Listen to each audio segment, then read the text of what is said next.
Commencing in 3, 2, 1. Welcome back to the Danny D DQ Untitled Sports Show. This is the Danny D and DQ Untitled Sports Show, and I am your host, DQ, along with my buddy over here, Danny D. Danny D, I got some news for you. Le'Veon Bell did not attend the first day of Steelers training camp. Shocking. On his own accord. I am shocked. That tells me he probably was at home smoking some weed and watching Scooby-Doo. I'll get right into it. We got a quarterback competition going up in the AFC East, and that is in the New York Jets practice facility, where we got people like Bryce Petty, Christian Hackenberg, and the veteran Josh McCown. And they are all battling for a starting quarterback for week 1 of the regular season against the Buffalo Bills. So what do you think about this quarterback competition, Dan? And give me some insight on who you think might come out winning this and starting week 1. All right. So before we start off, this is a crappy group of people to pick from. But so we got Bryce Petty, former Baylor quarterback, and we got Christian Hackenberg, who got drafted last year in the 3rd round from Penn State. And then talk about a prostitute being on a lot of teams. We got Josh McCown. Josh McCown's been around, and I don't know. It's funny because it always seems like Josh McCown always finds himself on a team with just like other like not very good quarterbacks at all on the roster, and he always finds his way and he makes his way to week 1. So I would say week 1, I can see the New York Jets prevailing, and they're going to come through with Josh McCown. Yeah. And I will even go farther one and even say that they may even beat those Buffalo Bills week 1 with that Josh McCown. You think they're going to go with the veteran status? Yeah, I think they're going to go veteran, even though they're obviously in more of a rebuild. But I think what about the fact that Bryce Petty did so well for them last year?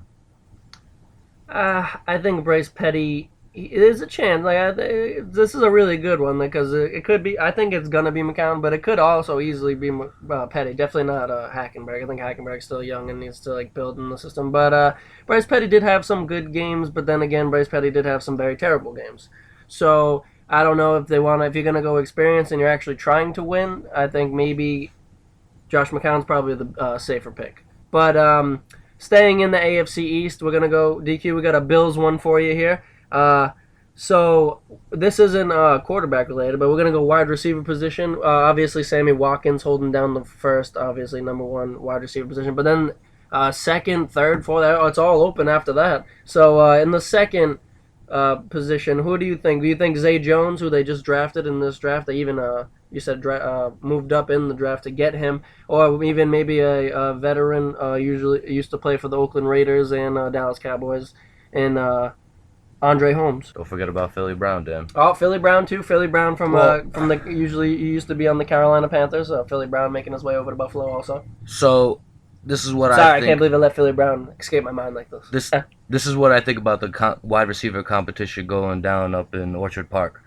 I think that Zay Jones might seem like the obvious option here to play across from Sammy Watkins. Being 6'2", having leading the FCS college history or East whatever, Carolina Pirates. East Carolina Pirates, most receptions with 399 in his collegiate career. But here's the thing: what I'm thinking, Andre Holmes is 6'4". He is a long, lanky guy with really freaking huge arms.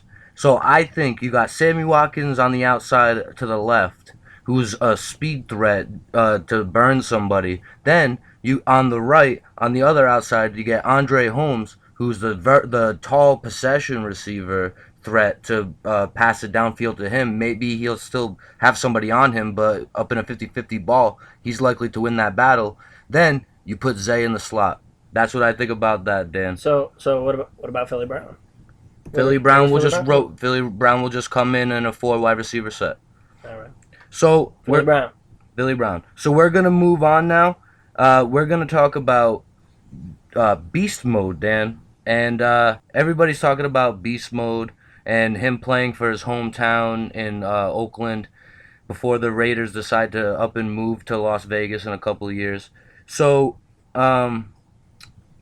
what do you think, Dan? We got him and we got his opponent in the competition here. It's not another running back, Dan. It's not another running back. No, no. It is Father Time himself. Marshawn Lynch, beast mode. Has he lost a step? What do you think, Dan? I like this one because it is still a training camp battle, and we're really gonna find out what if he has lost a step because it's been how long has it been? DQ was it 2 years? 2 years. 2 years that Marshawn Lynch has not been on an NFL team and been playing 17 weeks in the NFL. So his durability is going to be in question. But He's been building houses out in Haiti, though. oh, all right, So good man, Marshawn. He's Good man. he's been staying in shape, literally physically building the houses.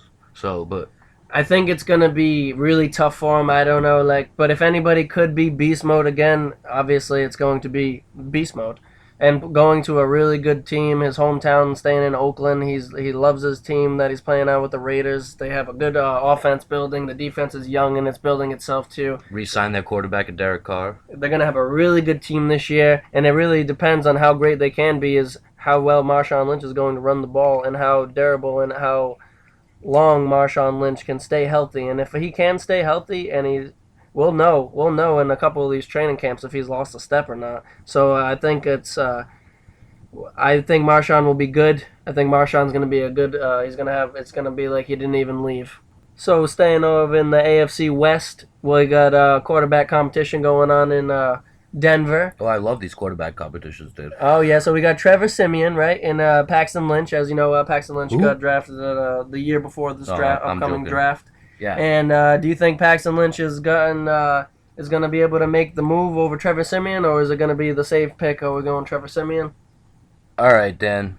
One question at a time. To answer your first question, absolutely not. Paxton Lynch does not have what it takes to overcome Trevor Simeon. And to answer your second question, yes, going with the safe pick here, going with Trevor Simeon.